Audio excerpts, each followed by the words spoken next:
शादियों का सीजन तो पूरे देश में चल रहा है, लेकिन बिहार की बात ही कुछ और है। यह बिहार है बाबू भैया, बिहार। यहाँ कुछ भी काम आसानी से नहीं होता। कभी दूल्हा हेलीकॉप्टर से आकर दुल्हनिया को ले जाते हैं, तो कभी दूल्हा हथकड़ी पहनकर मंदिर पहुंच जाते हैं शादी करने के लिए। हम आपको एक ऐसी खबर बताएंगे जहां एक दूल्हा हथकड़ी पहनकर दुल्हनिया को अपना बनाने पहुंच जाते हैं मंदिर में और उनसे विवाह रचा लेते हैं। हथकड़ी पहनकर दुल्हनिया को अपना बनाने पहुंचते हैं यह दूल्हा। नमस्कार, मेरा नाम हर्षिता सिंह है और आप मेरे साथ जनता जंक्शन देख रहे हैं। औरंगाबाद से एक बेहद दिलचस्प मामला सामने आया है, जहां जातीय विवाद में दो प्रेमी को एक होने से रोका, वहीं जज ने दोनों प्रेमियों को एक कर दिया। औरंगाबाद में प्रेमिका ने जज से यह गुहार लगाई कि उसके प्रेमी को उससे उसका विवाह करवा दिया जाए। इसके बाद जेल में बंद प्रेमी को शादी करने के लिए राजी होना ही पड़ा और दोनों ने शादी कर ली।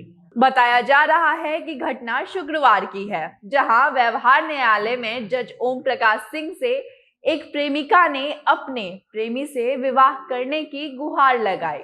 उनकी बात को माना गया और जज ने जेल में बंद प्रेमी को हथकड़ी पहनाकर मंदिर लाने का आदेश दिया। प्रेमी और प्रेमिका दोनों महावीर मंदिर लाए गए और बिल्कुल किसी फिल्म की तरह प्रेमी के हाथ में हथकड़ी था। प्रेमी और प्रेमिका की शादी करवा दी गई।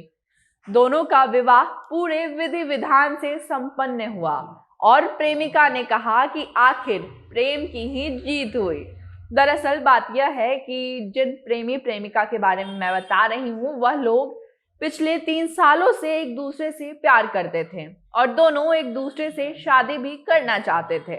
यह पूरा मामला बारून प्रखंड का है। दोनों लोग पटना में रहकर पढ़ाई करते थे और इसी दौरान दोनों को एक दूसरे से प्यार हो गया। दोनों ने अपने घर वालों से शादी की बात की, लेकिन दोनों की जाति अलग थी, जिस कारण से विवाह नहीं करवाया गया।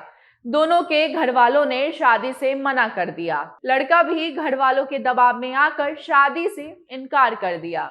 बाद में प्रेमिका ने थाना में शिकायत की। शिकायत के बाद प्रेमी को गिरफ्तार कर जेल में डाल दिया गया। यह पूरा मामला कोर्ट तक पहुंचा। न्यायालय ने प्रेमिका और प्रेमी दोनों की शादी करवाने की बात प्रेमिका ने की। प्रेमिका की स्थिति को देखकर हैरान हुए जज ने दोनों का विवाह करवा दिया और इसकी आदेश दी। हम आपको बता दें कि दोनों के विवाह में प्रेमी और प्रेमिका दोनों के घर वाले भी मौजूद थे और उनके सामने ही इनका विवाह करवाया गया। वहीं यह भी कहा गया है कि ऐसा करवाने से लोगों का न्यायालय के प्रति विश्वास बढ़ेगा और इन सब से प्रेमिका भी बेहद खुश नजर आई। हालांकि अभी तक प्रेमी को जमानत नहीं मिली। ऐसा बताया जा रहा है कि विवाह के बाद प्रेमी को जमानत मिल जाएगी। हालांकि हमें यह भी नहीं पता है कि यह जो विवाह करवाया गया, इसमें प्रेमी राजी था या नहीं। ऐसा बताया जा रहा है कि प्रेमी ने आदेश के बाद ही शादी करने के लिए हाँ कहा। अगर प्रेमी को शादी करनी थी तब तो ये अच्छी बात है, लेकिन अगर प्रेमी को शादी नहीं करनी थी, उन पर जबरदस्ती दबाव बनाया गया है, तब तो यह बात सोचने योग्य है। अगर सिर्फ जाति के कारण ही इन दोनों का विवाह नहीं हो पा रहा था, तब भी ये बात सोचने योग्य है। हम सब आजकल समझते हैं कि ये जो जाति वाला मामला है वो बिहार में शॉर्ट आउट हो चुका है, लेकिन ऐसा नहीं है। आज भी बिहार में जाति को लेकर भेदभाव मौजूद हैं। जहां एक तरफ हम आज भी अपने आप को विकासशील समाज कहते हैं, वहां आज भी कोई इंसान जाति के कारण विवाह नहीं कर पा रहा है। तो यह खुद में सोचने की बात तो है ही। हम खुद को कैसे एक विकासशील राज्य का हिस्सा मान सकते हैं अगर हम हर जातियों को एक्सेप्ट नहीं कर पा रहे हैं, हम हर जातियों के लोगों के बीच भेदभाव करना बंद नहीं कर पा रहे हैं। सच तो यह है कि आज भी हम बिहारी जात पात से ऊपर उठ ही नहीं पाए हैं।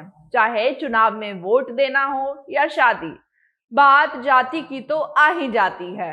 आज भी जातिकरण बिहार के नस नस में बसता है और अगर इससे रिलेटेड हमारे पास कोई भी खबर आती है तो हम आप तक जरूर पहुंचाएंगे। लेकिन तब तक आप इस खबर को शेयर करें, हमारे चैनल जनता जंक्शन को लाइक शेयर सब्सक्राइब करें यूट्यूब और फेसबुक पर। कैमरे के पीछे हमारे साथी ओम प्रकाश खड़े थे। मेरा नाम हर्षिता सिंह है। धन्यवाद।